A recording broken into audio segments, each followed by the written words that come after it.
will conduct medical missions with the tribal group called Mangyans.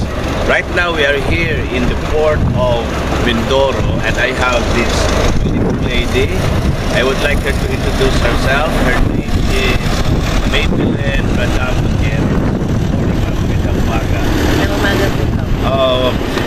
since ikaw yung nang-imbita sa akin para magkaroon tayo ng medical mission dito sa napakagandang lugar, no? Ano ba ang ating may expect sa araw na ito? Sa umagang ito, Doc, may expect natin na naghihintay na ang mga mangyan. For sure sa atin dahil ito ay once in a lifetime opportunity for them. And we thank you very much for allowing us pumunta dito para sa medical mission. Isang malaking bagay na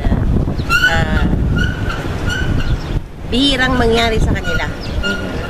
Kaya, pero bago natin pag-usapan, no, yung medical mission, gusto ko munang malaman yung background mo, no, bilang Pilipino. Ikaw ba ay nanggaling sa island na ito? Opo, ako po ay pinanganak sa San Jose Occidental, Mindoro. Ito ang aking, ako rin mangyan. Oh, okay, may dugong mangyan. Ako rin ay ngayon, ang sunod kong tanong, no, alam ko matagal ka na sa advokasya, no, pagtulong sa mahihirap. Pero meron ka bang dinadalang samahan o organization? Opo, sa ngayon po ako po ay coordinator Paranaque ng Ispimoda. Nang ibig sabihin, ano ibig sabihin ng Ispimoda? Ay Southern Philippines Muslim and Non-Muslim Unity Development Incorporated. Napakagandang pangalan, no? Unity. Gusto ko yung salitang unity. Samahan po ito ng mga Muslim at non-Muslim sa worldwide international organization for peace and humanitarian. Gaano na katagal na itatag itong samahang ito? Napakatagal na po nito, Doc. Ito po ay siguro mga nasa 6 na taon na. At maliban sa outreach program katulad nitong medical mission, anong mga naging proyekto ng samahan? Isa po ang pamimigay ng mga school supplies, livelihood projects para po sa mga mahihirap talaga. Sabi nga, mga tribo rin na katulad ng mga mangyans, mga aitas. Pamimigay ng mga wheelchair, pamimigay ng mga gamot din, ng mga medical supplies, equipment sa mga hospital na public. Actually, public po talaga yung mga nabibigyan. So, pag tinanong ko, parang more of humanitarian, yes, ano? Charitable. Yeah. Pero meron ba kayong advokasya pagdating sa pangangalaga ng kalikasan? Meron din po. Isa po sa ginagawa din namin ay ang pagtatanim ng mga puno, pamimigay ng mga seedlings para po sa at ang peace din po. Malaking problema yung peace talaga all over the world. Especially napakahirap po ipunin ng Muslim at non-Muslims. Mahirap pagsamahin, no? Magkaibang pananampalataya. Magkaibang relihiyon.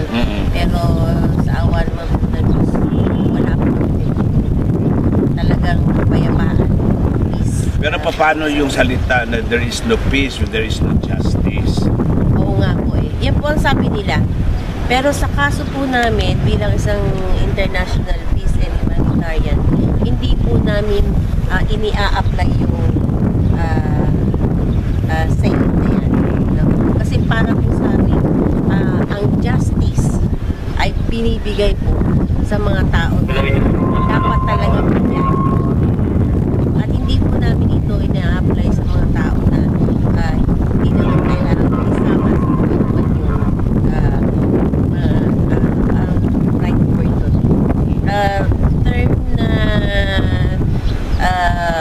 whatever it is, we're pushing po talaga yung the word peace. Peace alone. Peace alone. Let there be peace. Let there be peace in the world. Oo. Ako naniniwala naman ako na magsisimula tayo sa peace. At ang katulad talaga niyan is love. At bilang founder ng Beautiful Heart Foundation, nakaulat din kami sa mga salitang pagmamahal, no? Kagandahan ng puso. At ang kagandahan ng puso, magkakaroon ng pagmamahal, kapayapaan. No? Naniniwala po ko na ang pagtulong sa tao hindi kailangan ng pera. No? For example, may oras ka lang, no? May oras ka lang. You have time. Meron kang konting talento, no? May talento ka, may concern ka sa kapwa. You know how to talk with the different kinds of people. I think yung advocacy mo na tulungan ang tao.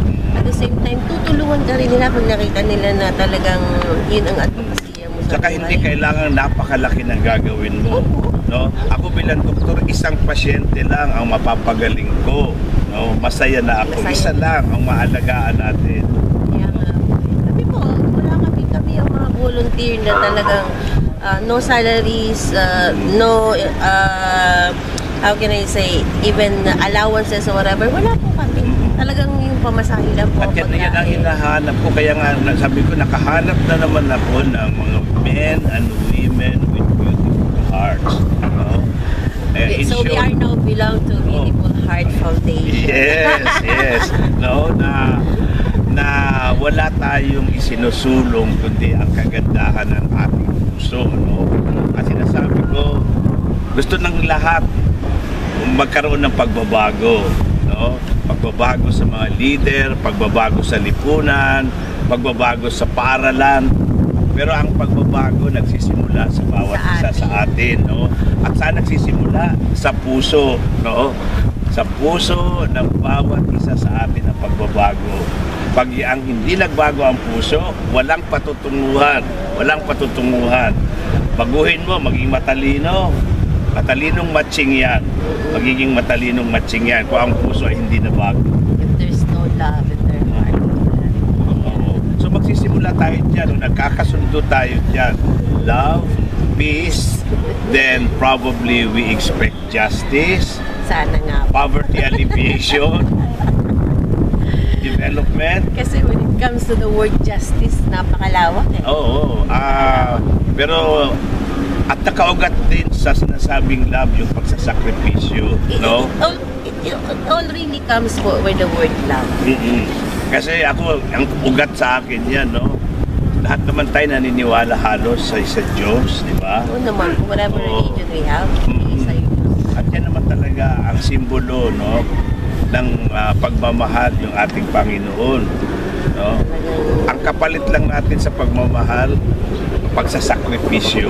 Sakripisyo po talaga. Katulad ng ako, hinahanga ako yung mga ina na katulad mo, no? Wala na yatang pinaka simbolo ng pagsasakripisyo kundi ang isang babae na naging ina na katulad mo, no? Sinabi niyo po yan. At kaya nga tinayo ko yung Beautiful Heart Foundation in honor of my own mother na ang pangalan is Corazon, Spanish word ng heart, yung kanyang maiden name Biliesa, which means beautiful. So in English ko lang yung Corazon Biliesa Foundation. At talagang binibigyan ko ng paggalang, taas no akong sumasaludo sa katulad ninyong mga kababaihan na nagbubuwis ng buhay sa inyong mga anak. No, marami kayo, no, single mothers, no, iniiwanan ng mga lalaki, pero talagang tinataguyod ang mga anak. Matanong ko nga pala, ilan ang anak mo? 6. At ikaw ay nangangarap pang makapaghanap ng if God's will, God's will, so bibigyan niya pa rin po ako ng mga partner sa buhay na siya makakatuwang. Yun ang gusto kong sa haba-haba ng usapan natin, nire-recommend ko po si Maybelline. Napakaganda ng dilag, napakaganda ng puso, mga nanonood nating mga kalalakihan, ano, open siya for hindi siya yung available. Hindi siya in relationship, no? Open for a relationship. Anyway, Maybelline, maraming salamat. Thank you very much. Thank you so much. Mamaya, marami pa tayong papakita sa ating gagawin ngayong araw na ito. Again, stay with us and we will have more of fun here in the island of Mindoro. Good morning.